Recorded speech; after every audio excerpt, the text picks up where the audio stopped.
Good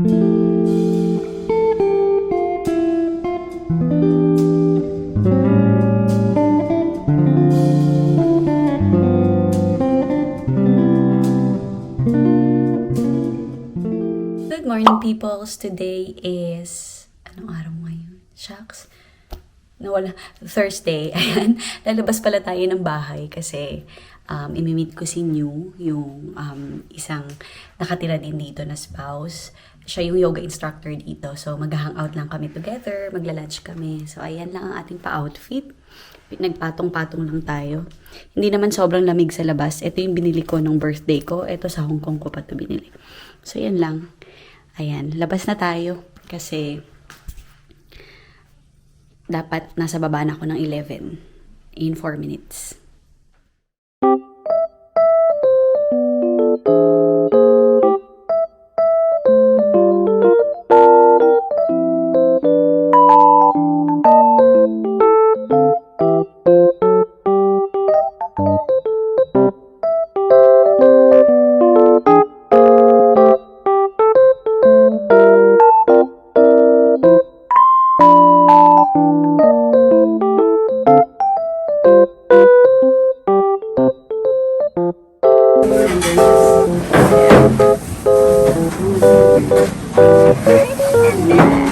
Get the sesame oil.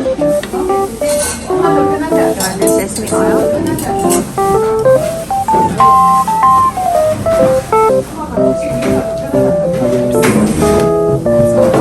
Now you can mix it.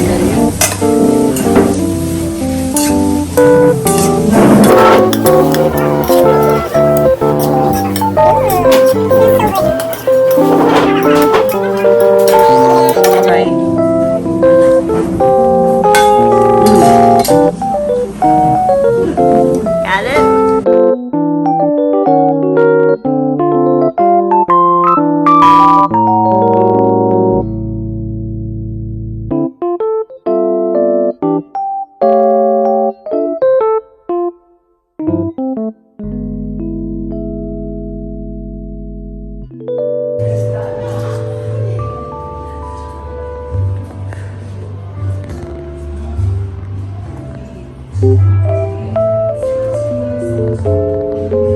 Yan, aalis kami ni James. Pupunta kami sa malayo. Mga 5-minute walk lang from sa bahay. We're gonna watch a play, High School Musical. It's James' favorite play. I'm hoping Vanessa Hudgens will be there. You have your own Vanessa Hudgens already. But I couldn't sing, so... She's my favourite Filipino. I'm supposed to be your favorite Filipino, not Vanessa Hudgens. You are really, after May. Say it. Say it again. Who's your favorite Filipino? It's Mayette, then you, then Vanessa Hudgens. Mama will love you so much. Yeah.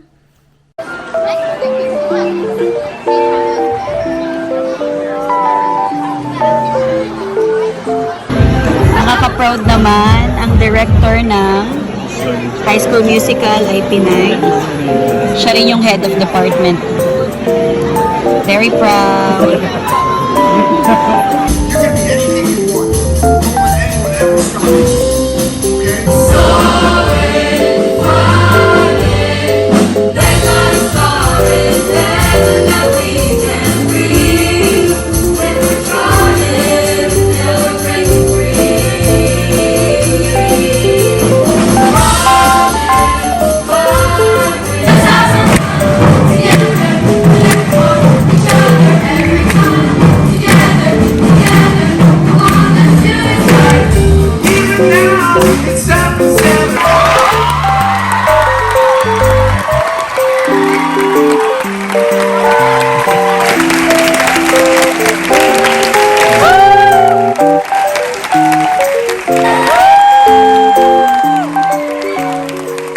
The next day. Hello peoples! Good morning! Today is Friday. Aalis tayo ngayon, nakaligo na tayo kaya basa ang ating buhok. Magda-dance class ako pero sa ibang studio. Itatry ko tong isang studio na meron dito malapit sa amin kasi maganda yung mga classes nila, nakikita ko sa Instagram. So ayun, try natin yon. Tapos bibili lang ako ng isang class lang kasi nga aalis tayo bukas. Natatakot ako na baka ma-expire na naman yung package ko. Like last time dun sa soul dance, nag-expire yung package ko. Hindi ko nagamit yung last class ko. Medyo pricey din kasi yung classes, so ayun. So kaya ngayon isang class lang yung bibili natin, parang trial lang to. Tapos kapag nagustuhan talaga natin, saka na tayo bibili ng bagong package. Aalis ako in 5 minutes. Yan.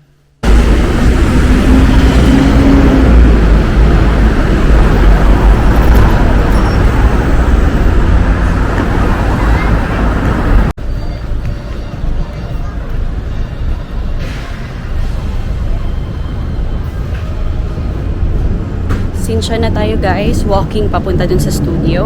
First time ko lang din pupunta sa studio na to. Kaya nga, first time ko nga magka-class dito. So, syempre, first time ko lang din pupunta sa studio. Hahaha, funny.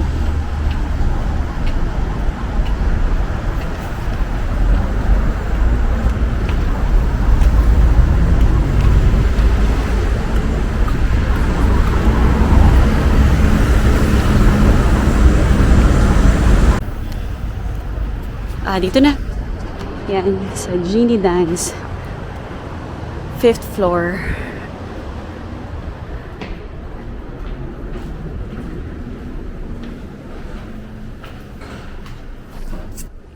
Dito na tayo guys. Kaso walang tao sa reception. Bahay na pala tayo guys. Ang gulo ng buhok natin. Lalagay ko pala yung dance class ko dito. 5, go!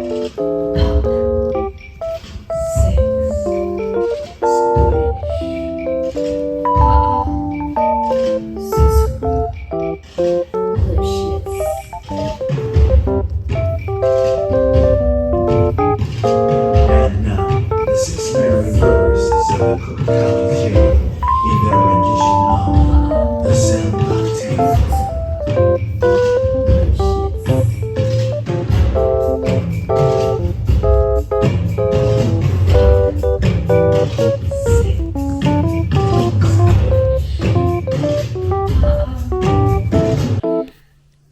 Ayun, sana na-enjoy nyo ang video. So ngayon, dumaan tayo ng mabilis sa Daiso kasi bumili ako ng mga candies, ng chocolates for trick or treat. So pakita ko sa inyo yung mga pinamili natin.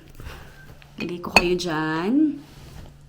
So yan, bumili ko ng mga ganito para sa kids kasi may trick or treat later ng 5:30. Yes, there. Bumili din ako ng ganito. Ano ba to? Lalagyan ba to? O, parang party bag siya.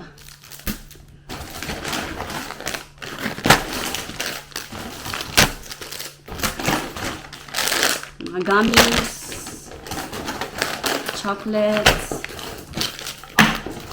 candies. And more candies.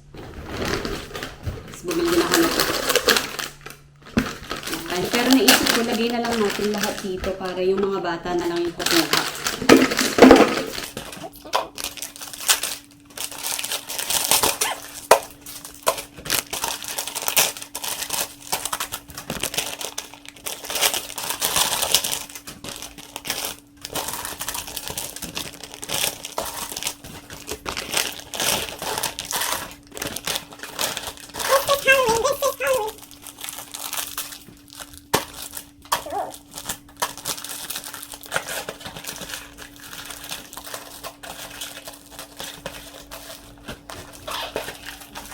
Ayan na, ready na ang Halloween treats for the kids.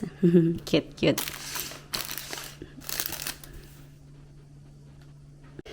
Nalabas ko na pala guys yung mga maleta namin kasi ayan, kailangan natin mag-impake mamaya. Tapos, baka magdadala kami ng 2 suitcase, tapos isang empty suitcase dahil gusto namin mamili ng mga kung ano-ano sa UK na dadalhin dito. Kasi, medyo mas mura ang pagkain doon kumpara dito sa Korea. So, may mga gustong bilhin si James na food.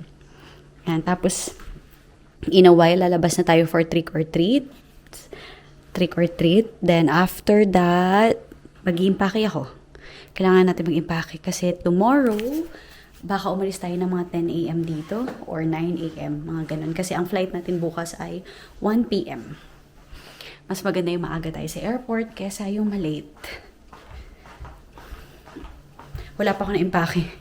Ngayon, mamaya pa lang talaga after ng trick or treat. Kasi, di naman namin kailangan magdala ng madaming damit. Kasi 6 days lang naman kami sa, sa UK.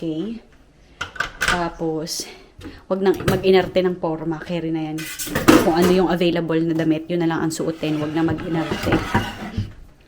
Pero baka, sa airport na rin ako bumili ng mga snacks na ibibigay sa family. Dahil wala kaming binili pang mga pagkain or wala kaming binili pang pasalubong para sa family ni James.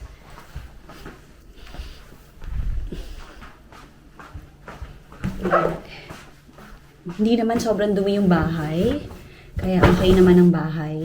Iniwan, kasi gusto ko talaga siyang iwan na medyo malinis. Dahil para pagbalik dito,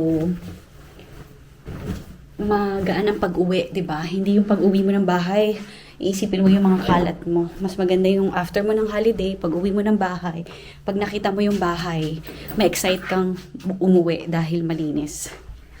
Yun pa, ang dami ko pang paplansyahin. Pero, naisip ko baka, tsaka ko na lang plansyahin yun. Dahil may mga damit pa naman si James na mga gamit niya sa work pag-uwi namin. Ayan na pala guys, nakapag-pack na ako. Pinagsama ko lang yung gamit namin ni James. So, isang luggage lang kami. Pero magdadala kami ng extra luggage na walang laman at saka 2 hand carry. Kasi para pag namili kami sa UK, dyan namin ilalagay yung mga pinamili namin. So, baka maidagdag pa bukas. Iwan ko muna tong bukas. Pero, di ba, napagkasya namin ang gamit namin. Kasi onti lang naman. Hindi naman ako nagdala ng madaming damit. Kasi nga, 6 days lang naman kami dun. Ayun, tsaka kanina, di ko na pala kayo na-update. Nakapag trick or treat na. Hindi lang ako nag-video. Kasi syempre, mga bata, bawal isama sa video. Kasi, hindi naman nila alam na nag-vlog tayo. So, for safety na lang din, hindi na ako nag-film doon.